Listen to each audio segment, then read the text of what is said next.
hi there, this is Kermit the Frog. I'm Captain Kirk. Fascinating.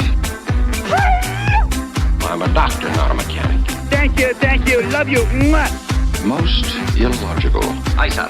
Well, that was different. Yep, lousy, but different. Places, please, and here we go. Welcome, ladies, gentlemen, bears, Vorta, and things to episode 79 of the MuppeTrek podcast. I'm Steve. And I'm Jarman, and we're here to compare, contrast, and confer about our two favorite franchises. And what are those, Steve? Oh, that's the Muppets and Star Trek. We've been doing one-to-one reviews of the Muppet Show and Star Trek, the original series. And tonight we're covering the Muppet Show with special guest star Linda Lavin, or Lavin, and Star Trek original series episode All Our Yesterdays. But before we get to the reviews, Jarman, do we have any feedback? We do, and so you might be able to tell that Steve and I are recording these a little bit in advance. So this is yeah, man. By the time you hear this feedback, it came a long time ago. But we a Kathy Fraggle or Blind Fraggle on Twitter said, it wasn't to us originally. She was just posting to Muppet Profiles and Trek Profiles, these two other podcasts and Twitter people. I just realized I have Muppet Profiles and Trek Profiles on my Twitter. You're not the same person, are you? Either way, it's pretty cool. And then Muppet Profiles podcast responded and said, Kathy Fraggle, check out Trek Profiles if you haven't already. It's a great show. Our name was inspired by it, which I now realize we neglected to mention before our show came out. I apologize for that at Trek Profiles. Thank you for your awesome show and for inspiring us. And then they said, P.S. if you're looking for a great Muppet/Trek mashup, check out MuppeTrek. And then... Whoa, we got recommended. We did, and Blind Fraggle responded, ooh, now that one I hadn't heard of. Thanks. So, Blind Fraggle, we hope you're listening. And thank you, more MuppeTrek. importantly, thank you, Muppet Files. Or Muppet Files, yeah. Muppet Files. Muppet Profiles, tag them. Tag them, Jarman. Muppet Profiles I've responded to a couple times. They've actually tweeted on a couple things we've said in the past. So thanks, Muppet Profiles. You guys are great. And Trek Profiles. Exactly. I will have to at them. Yes, that's a good idea. When this episode comes out, we will at them, as the kids say. Is that what the kids say? Maybe, if they're still Am I a kid? Kids aren't on Twitter. They don't know. They don't do Twitter. That's so not cool to them right now. But anyways, we're so behind. Steve, tell us about the special guest star Linda Lavin this week. Well, Linda Lavin, an American actress and singer, she got her start acting on Broadway, gaining attention and at Tony for her performance in Last of the Red Hot Lovers. Ooh. Her biggest role came as the title character of the show Alice, on the hit show Alice, which was at its height when she guested the Muppet Show here. It ran for, I think, 9 or 10 seasons. Oh, wow. What does our audience know her from? Well, she's still kicking around. And while she continues to act, she has more than a dozen IMDb credits since 2010. Yeah, I have to say... roles in Santa Clarita Diet. Oh, gotcha. And her current show, Be Positive. Ah. I thought she looked so familiar, and I looked her up, and I was like, oh, she looks just like Bergman. What's her name? Murphy's Law. What's her name? Candice Bergen. And a young Candice Bergen. And then I found out she was on Grey's Anatomy, and a close friend of ours, Pam, shout out to Pam out there, she loves Grey's Anatomy, and I told her the character name. She's like, oh yeah, I remember her. And so she was on this episode of Grey's Anatomy once, and she remembered her. Yeah, she's done like single episode and few episode arcs on a ton of shows over the years. She's still kicking. But what's she up to this week on the Muppet Show? Well, the backstage plot, it's Kermit's birthday. The back is decorated with green balloons and swamp reeds and French flags, which means they're making fun. They're calling French people frogs, which I thought was amusing. Yeah. The Swedish chef prepares a Kermit cake, and Linda helps him by putting the eyes on it before he spray paints it green. And then we get not backstage, but up in the balcony, we get a visit with Statler and Waldorf, where they reflect on getting older, and they somberly sing "It was a very good year." Yes. Before like breaking down in tears and like comforting each other. It's very sweet. So not backstage, but man, that was crazy. I was surprised. On stage this week, Kermit comes out to introduce Zuzu, the Hungarian water juggler. Piggy informs him that she sent Zuzu home and canceled his act because she has something special planned for Kermit's birthday. We get a bunch of frogs performing in front of Kermit's face, Be a Frog, joined by a horse, cow, and some pigs that all have Kermit-style eyes and green collars. Fozzie then introduces a surprise for Kermit. It's his old acting teacher, Mr. Dawson, who taught him how to wave his arms and go, yeah! Next up, Linda Lavin is with the Electric Mayhem. They perform The More I See You, which features a fair bit of scat-like singing, and it's kind of a rough, jazzy number. It's very good. Following this, we get Nephew Robin and some other frogs performing Frog Kissin'. It's a sweet country bluesy kind of tune as they perform in the swamp. We then get Veterinarian's Hospital. On the table is Nephew Robin. Dr. Bob makes a series of frog jokes. Piggy gets defensive of Robin because she's going to be his aunt someday. Auntie Piggy. The next surprise for Kermit is the return of Wayne and Wanda from season 1, and I think one time in season 2. It turns out they've really been on the rope since Kermit fired them. He can't remember why, so he hires them back on, only to then immediately fire them again. Because they sing horribly. Linda hits the stage for a closing number, Beyond the Blue Horizon. Linda sits atop a giant cake as the Muppets force Kermit up and onto stage. Kermit ends up on top as the number comes to its big climactic end. Kermit thanks Linda one last time. He then reveals that his birthday is 4 months away. Piggy is outraged, and that is what we call the Muppet Show. So, Jarman, what did you think of this week's episode of the Muppet Show with Linda Lavin? I was watching this with Jolie, and halfway through, she's like, would it be funny if it's not actually his birthday? And at the end, it's not his birthday. It's like an M. Night Shyamalan movie. Oh, yeah, called what a it. Twist. Foz is a ghost. It's a ghost all along. I thought it was a fun episode, and I like the sudden change up. Like, what is Piggy doing on stage? What is she saying? And then it was his birthday. I'm like, oh, that's cool. It's a change up. But the thing was, I think it might have all been a conceit to not do enough with Linda Lavin. Like, she had a couple numbers, and he introduces her, I think, which kind of is a bad thing, as saying she's a comedic musical actress, because they didn't have much funny things for her to do. Like, I bet she seemed very talented and very funny and interesting, but they just didn't give her much funny things to do, which was kind of upsetting. I think they were relying on the backstage bits with her with the Swedish Chef, and her with Piggy to kind of carry that comedy. And I think she came off as very sweet and pleasant, but you're right, the comedy got lost in that regard. Yeah, it's like she said cute things that weren't very like comedic heavy, which I was like, that she seemed like she actually is pretty funny, so I'm surprised they didn't have better dialogue. And she was in a good amount of the episode too. She had, I think, 2 backstage things, 2 onstage numbers, mostly just responding to what they're doing kind of thing. It was just kind of right. And she had that backstage moment with Piggy early, so yeah. I kind of agree. I think she's one of the better female singers we've had maybe in all of the Muppet Show. It's weird that she was singing well, but then she got off key a few times. I noticed one time during the end when she really got high in her register. I feel like she's a lower singer, like an alto or something. But I thought she did great in the like scat number, The More I See You. It showed her personality. She's kind of jazzy, funny, smart. Yeah, and she confident. could bend her voice a little bit. Yeah. And held up against the Electric Mayhem. I love the Swedish Chef's Kermit like cake monstrosity that was made out of like, what was it, chicken livers or something, or pate? Yeah, or and then when she takes like a hard boiled egg, cuts it in half, and it becomes his eyes. It's real gross. And then she backs off as he starts spray painting it green, and then that was the thing. But yeah, I think it was a kind of slightly upper middle episode, but I thought could have been like a even top level episode if they had utilized her better, because I think she's talented. They just didn't utilize her very well.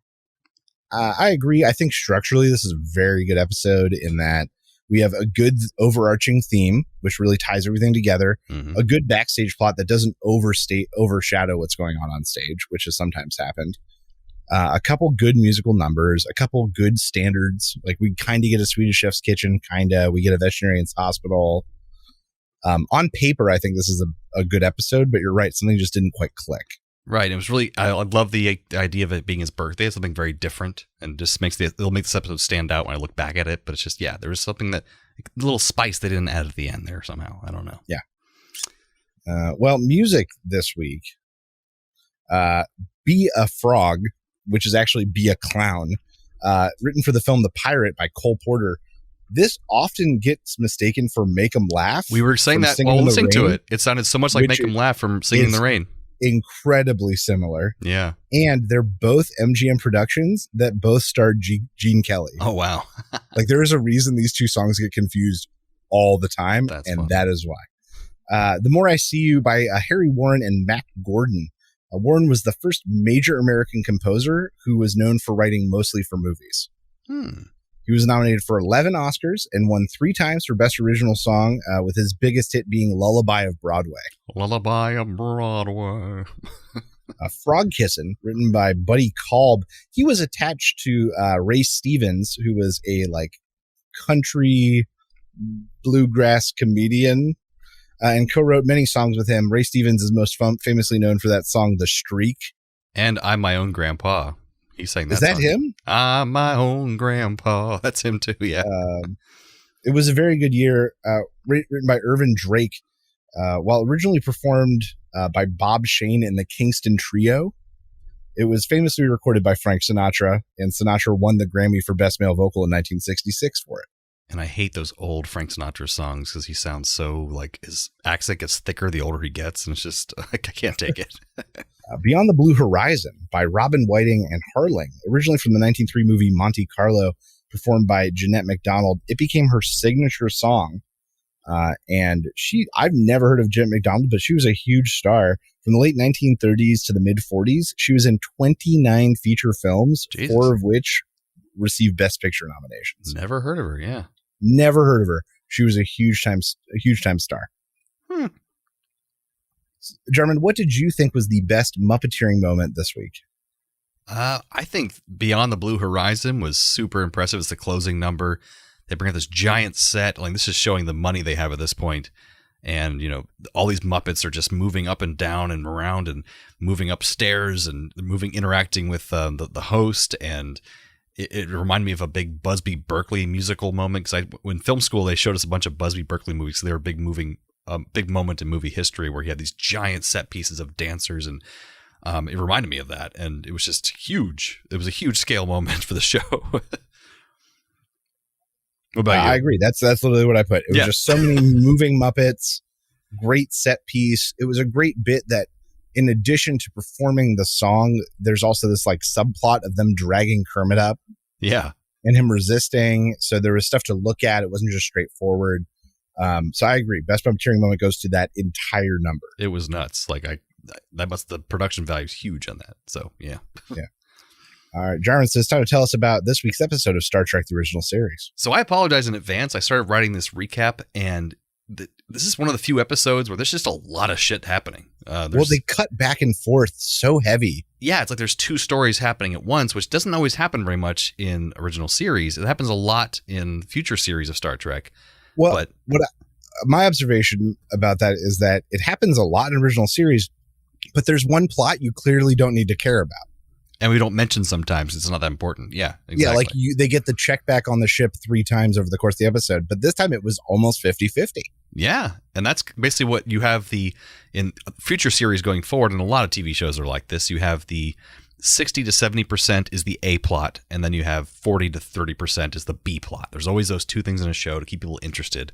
And so this kind of follows that way, but more like Steve said, 50-50. So apologize in advance. So here we go. The Enterprise arrives at planet Saprodon, where the local sun is about to go supernova and destroy everything. So Kirk, Spock, and McCoy beam down to the planet after finding that the planet is surprisingly completely empty to their scanners. There's no intelligent life there, even though it's supposed to be a very big planet teeming with life. So once they beam down, they actually encounter someone, and it turns out to be a replica of a man named Atoz. He's the librarian of the whole planet. And they get to meet the real him, not one of his replicas, like a robot or something. And he tells them that everyone else on the planet has already left for safety, and he hopes to leave and join his family soon as well, and that the 3 of them need to hurry up and leave too before the sun goes supernova. He thinks that there are just other people that live on this planet. But he tells them that they are, once he brings them to the library of the planet, where he's the librarian, and they now have access to all the planet's historical records. He tells them to go find a memory tape of what time period interests them and bring it to him. So Kirk finds a tape that he points him towards that shows a time period looking like our 1700s-ish, maybe 1600s. And Bones finds one of what looks like the planet's Ice Age time period, ice tundra. They're looking at video screens showing these time periods, which is pretty cool. But just then, Kirk hears a scream from a woman nearby, and he immediately goes to run to find out who this woman is screaming. And unknowingly, as he runs through an arch, he goes through a portal and disappears into it. Atoz tries to stop him, but he can't catch him in time. And then before he can stop them, more people, Bones and Spock, go running after Kirk, and they too disappear through the portal. So Kirk ends up in the 1700s-style place that he saw on the memory tape, and Spock and Bones end up in the Ice Age that Bones saw on the memory tape. And apparently Atos didn't mention that they were actually bringing him the memory tape of the actual time period that they wanted to go to on this planet so they could escape through time from the supernova. Very complicated. Small omission, dude. Yeah, he should have said something about that. In the 1700s, Kirk finds the woman that was screaming and is seeming to be harassed by two men with swords. So he starts fighting with them to fend them off and sends them off running. And the woman thanks him, and Kirk tells her to come back with him to the library. She's like, library? What are you talking about? But okay, I'll go with you because you saved me. And he gets back to the portal area that he left, but there's just a brick wall there. But he can now hear Bones and Spock yelling for him. Meanwhile, Bones and Spock are in the harsh ice tundra of the Ice Age, but now they can hear Kirk yelling for them where the portal used to be. But Kirk gets taken off by the police in the 1700s era because apparently the woman that was being harassed had actually just robbed those men. And now they think that Kirk is an accomplice. But before they can take him to the jail, they hear him talking with Bones and Spock and believe that he's a witch talking to evil spirits. So they take him to jail. Well, he'll have to go on trial then as a witch. Meanwhile, back in the Ice Age, Spock and Bones go to look for shelter, but Bone passes out from the cold. But just then a hooded figure helps Spock and Bones get to their cave. As Spock lays Bones down to rest and warm up in the cave, the hooded figure turns out to be a beautiful woman, go figure, who came from the future just like them, but she was sent here as a punishment a long time ago and not for escaping from the supernova. So she was like punished and sent here. That's where apparently Atos sends people when they are bad, to this Ice Age place. But back in the 1700s place, the judge for the upcoming witch trial, which reminds me of Steve when he was in the Crucible as the judge. I could see that. That's My outfit wasn't that different from that. Yeah, it was basically like he's the Crucible judge for the witch trials. He visits Kirk in the prison to question him, and Kirk finds out that he too is from the future, this judge guy, and he's one of the refugees from the supernova, but he tries to not deny it. But Kirk is finally able to convince him to help him get out of prison and take him back to the portal. And the judge explains that the machine that Atos uses to send people to the past first recalibrates them to that age so their body can survive in the environment. And as a consequence, they can never then go back to the present. But Kirk's body was never prepped for that time period, so he can still go back. But more importantly, he can't stay in this time period or he'll soon die. And the same would be true for Spock and Bones, but they don't know that yet because they're in a different place. So back in the Ice Age, Spock's mental state is starting to become affected by being in the time period, and he's starting to revert back to the barbarous ways of the Vulcans as they were 5,000 years ago. So he starts to fall in love with the woman who helped them. Her name is Zarabeth. What a cool name. So Bones soon wakes up, and he tries to tell Spock they need to go back to where the portal was so they can find Kirk and get the hell out of here. But Zarabeth has told Spock that they can't go back because of Atos' machine changing them for that time period. Bones and Spock fight over this, but Bones shows Spock that he is losing his logic, and this makes them try once more to venture out for the portal. Spock is like, oh shit, I'm losing control of my emotions. Meanwhile, Kirk, back in the 1700s, finally jumps back through the portal. He fights with Atos a little bit, and finally convinces him to help him find Bones and Spock and where they are in time. They finally find the right time period, and Kirk can hear Bones and Spock calling out to him. Scotty is then radioing down and telling them they have little time left before the sun goes supernova. And Spock doesn't want to leave Zarabeth, but he finally pushes himself to jump through with Bones through the portal. And once they are all through, Atos is able to finally set the machine back to where his family is so he can jump through and join his family. And Kirk, Spock, and Bones beam up just in time to zoom away from the supernova. So that's the episode. Steve, what did you think of all our yesterdays? Well, seeing this episode made me think of, I think it was the last one, the one before, where I commented that it felt like it had really high production value. And you were like, oh, it's because they had no money left. So they had to use whatever sets or costumes were there. And this feels like that to the next level. It looked great, though. I thought it looked great. They got so much production value. Yeah. But clearly none of these costumes were made for this. They were taken from some period drama that was being filmed on the studio. Well, that's a great thing. Had You're absolutely English right. Town Square.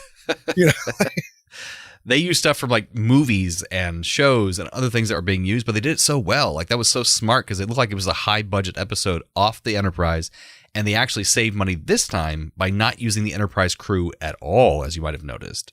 Yeah, a few voiceovers, but that's it. Exactly. Yeah. So the opposite thing this time, we're like using none of the Enterprise at all. So if anything, I think that's led to some of the best looking episodes is when they're having to do it on the cheap and figure stuff out creatively. Yeah. Yeah. So maybe we were just about to see the best of Star Trek if they hadn't got canceled. That's true. So some things I liked. I liked that it felt like a big budget episode. I like that Kirk was accused of being a witch. I thought that was great. I like that we got time travel, but to two very diverse settings.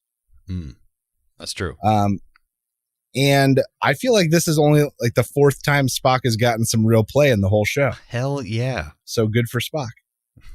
This is also one of like 4 times that Kirk hasn't been the one to get a girl and had zero love interest with anyone.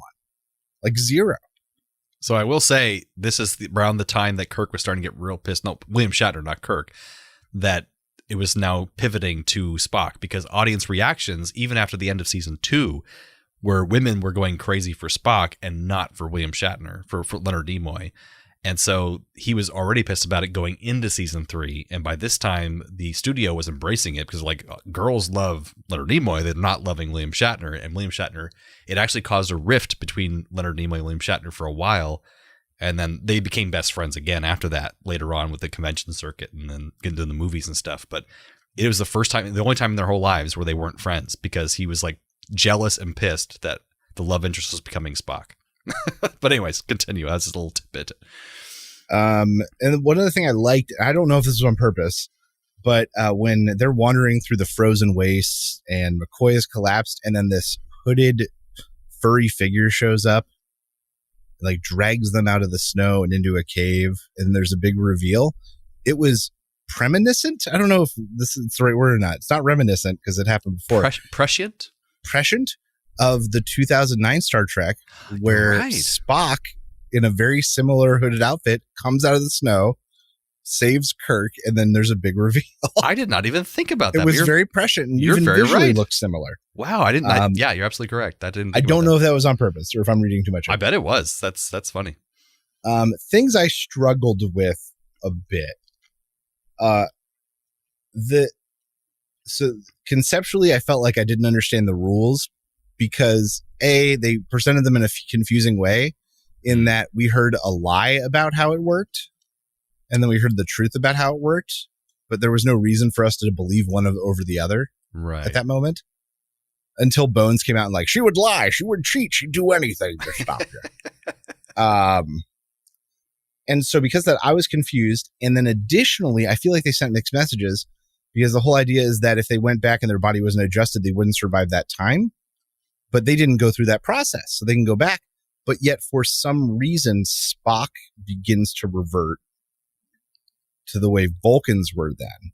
Like it kind of showed Bones being more easily agitated as well, but they didn't really go far enough to like show that was because of that effect. You're right. Right. And so because of that, when they said that fact, you've been changed, I was like, oh, that explains why Spock is reverting. And then when they were like, nope, that's not how it works. I went, great. Nothing really explains why Spock is acting that way. Great. Well, they didn't say that wasn't why he was reverting, did they? Well, but the thing is that process to like get them ready to go through so they could survive didn't happen to them. Yeah, which is why they're the ones that are able to go back. And so my question is, why are they then changing when they get in there? Well, because he was reverting because they didn't go through the process. Like Zara Beth has not changed because she went through the process first before they pushed her through. But because Spock and Bones didn't, they're reverting back to this. Reverting. Yeah, exactly. That's the so kind then of you're right. Then they should have played it harder with McCoy then. Absolutely. I agree with that entirely. Okay. Yeah. Okay. All right, that comes into focus because McCoy now. Was it didn't kind make any of sense to me at the time. Yeah, McCoy was being very easily agitated, but it wasn't enough compared to Spock. I don't know if he was being agitated. He was sweaty a lot. McCoy was so sweaty this episode. I thought they were going to mention that he was dying. That's why he was sweating so much. But and that's clearly what they were trying to show. But it was after he was like recovering. He just continued to be wet. And plus, people were just sweaty in the early 70s and late 60s. They were just sweaty all the time. So just that and the stakes with Spock felt really dumb at one point, and it made me roll my eyes so hard I almost had an aneurysm. Spock really wrestles with the logic of what he should do about McCoy because McCoy's unconscious. He's like, I can't abandon him now he's unconscious, but now that he's safe, my obligation to him is over. if I don't go get the captain, then none of us will get back. But if I do, and he went through this whole thing about how he didn't have time and he had to go. And then she goes and talks, and they talk for like 30 seconds, and then McCoy is just up. So this whole thing meant nothing. True. It meant nothing. It was filler in the script. Right.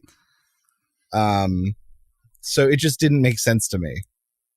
Like, if anything, I thought Spock was going to leave, and then McCoy would wake up, and we would get a scene between him and what was her crazy name?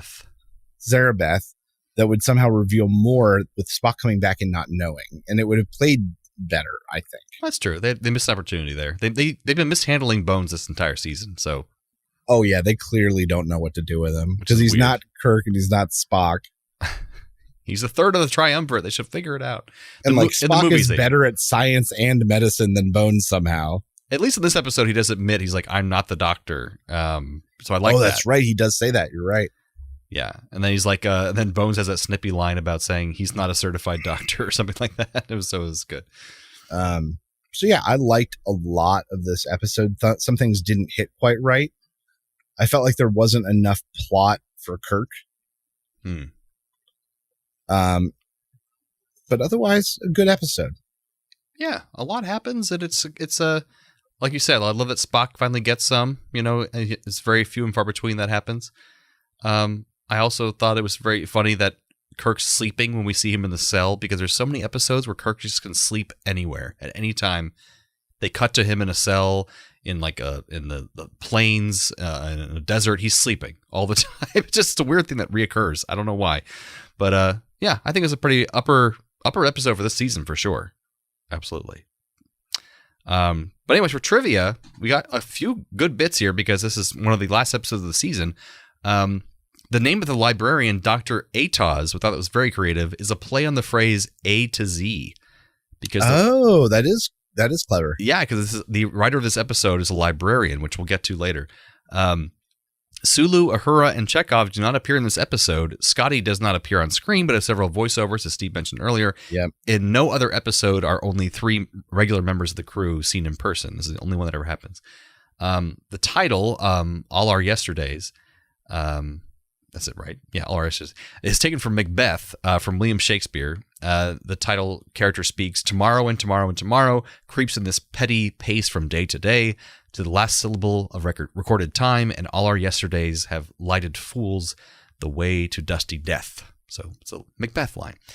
The name of the device that the Atoz is using to send people back in time is the Atavachron, and it's quite a descriptive word because Atavus is Latin for an ancestor or ancestral type from which a character is assumed to be inherited, and chron is Latin for time. So in essence, the Atavachron is a device which can send you to an ancestral place of any time period, that's some deep cuts there they're going for. According to the star date, this episode is chronologically the last of the series. It actually comes later than the next episode we're going to review, the last episode. So even the production number and air date are earlier than Turnabout Intruder. This is therefore the last voyage of the USS Enterprise in the original series on screen, which is kind of neat. The Atavachron computer used by Mr. Atoz is the same one used by Gary Seven in Assignment Earth, the episode Assignment Earth, which is kind of fun. Okay. Reusing those props, man. Yeah, man, get your money worth. One of 2 episodes written by Jean Lisette Erost. This is a woman. She was a UCLA librarian and Star Trek fan whose unsolicited scripts were read and recommended by co-producer Robert Justman. And her other script was another episode of season 3, Is There No Truth in Beauty? And that's the one with the reveal at the end the lady was actually blind the whole time. And she has that dress that's echolocation dress. So a lot of people would send in episodes unsolicited to Star Trek offices, and some of them got picked up, and she was one of them. And Ian Wolfe, who played Mr. Atoz, he also played Septimus in Bread and Circuses not too long ago. Okay, yeah, the Roman one. Yeah, they basically just used him in season 2, and they used him again in this episode. But I didn't recognize him, so he did a good job acting. So, Steve, what are our Trek Connection Muppet connections this time around? Well, playing in the role of the prosecutor was Kermit Murdoch, and on stage for the Muppets was Kermit the Frog. Well, look at that. That's right. A Kermit. In a piece of the action, Jojo Krakow, the gangster, was played by Vic Tayback. Vic Tayback went on to play Mel, the owner of Mel's Diner, in Linda Lavin's hit show Alice. Well, look at that. There we go. Oh, that's awful. Yeah, dude, it was a rough week. No, that's still great. You did a great job. But these are basically the same episode. I mean, come on. I would say exactly the same. I mean, everyone seemed to have disappeared on the planet when they arrived, just like Gonzo disappears when he plays his trumpet in the beginning of the episode of Muppets. Okay. Both feature people being dragged places against their will. Kirk is taken to jail, and Kermit is dragged to the top of the birthday cake. That is very true. Statler and Waldorf take a walk down their memories of years past, just as Bones, Spock, and Kirk take a real journey into the years past. Oh, I like that. I've got something similar. Both feature blasts from the past, the crew and their time travel, and the return of Wayne and Wanda. Very true. That's very true. Oh, God. What's that noise? Transporter malfunction. Scares Transporter me. malfunction. All right, it's time of the episode where we take one character from one episode and transport them to the other episode and vice versa. So what you got for us, Steve? This week, Trek to Muppets, I'm bringing over Zarabeth and having her replace Zuzu, the Hungarian water juggler, crying, lying, and doing whatever she has to backstage in order to end her loneliness and get in front of the crowd. That's deep.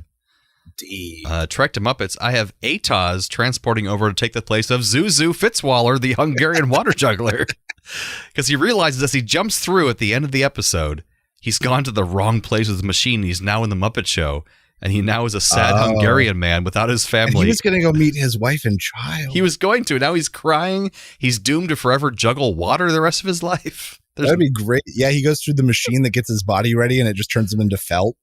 He's felt now. He's Fitzwaller, the Hungarian water juggler. That's it. Muppets to Trek, I'm going to replace all the Atazes with frogs that just keep appearing and addressing Kirk as he's wandering around. And Kirk just keeps like strangling them and hurting them and throwing them places. And chopping them. And there's always another frog. I love it. Muppets to Star Trek, Linda Lavin takes the place of Zarabeth. I have Spock and Bones get to the cave with her, and she starts singing and dancing. So Spock runs over to Bones, slaps him to wake him up, and says, "We're getting the hell out of here." Okay, I like that. I like that very much. Yeah. So that brings us to the end of episode 79 of the MuppeTrek podcast. And for next episode, we'll be wrapping up season 3 of Star Trek with the last episode. So we'll do the best of season 3, but also the best of the entire series of the original series. That is so crazy that we have gone through all of the original series. It's nuts. In crazy quick time. So stay tuned for next episode 80. It's going to be a big one. That's right. Join us next time for the Muppet Show with special guest Dudley Moore. And original series episode Turnabout Intruder. So from the lovers, the dreamers, and us. Live long and prosper, everyone. Thanks for listening to the MuppeTrek podcast. Be sure to follow us on social media on Facebook and Twitter. Subscribe to us on Apple Podcasts, YouTube, Spotify, or your favorite podcast platform. This podcast has been brought to you by A Play on Nerds.